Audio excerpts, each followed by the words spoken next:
এই ভিডিওতে হচ্ছে আমরা দেখব কিভাবে আপনার অর্ডারগুলো আসলে আপনি অর্ডারগুলো ম্যানেজ করবেন। আমরা এই অর্ডারে যাই এবং আমরা একটা প্রোডাক্ট অর্ডার করি, ধরেন এই প্রোডাক্টটা অর্ডার করি।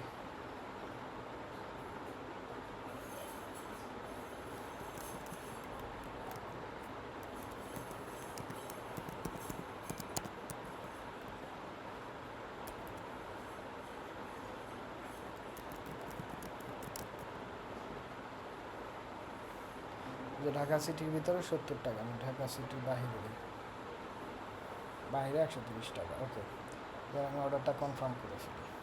অর্ডারটা কনফার্ম হলো। এবার আমার এই যে অর্ডারে আমি যাই,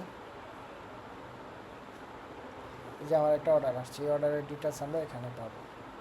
ক্লিক করলেই এই যে দেখেন পুরো সব ডিটেলস চলে আসছে। এটা কনফার্ম হলো, এই কনফার্ম দিয়ে আপডেট দিয়ে দিলে কনফার্ম, এখানে আমি সব ডিটেলস পেয়ে গেছি। এইভাবে হচ্ছে আপনি অর্ডারগুলো ম্যানেজ করবেন।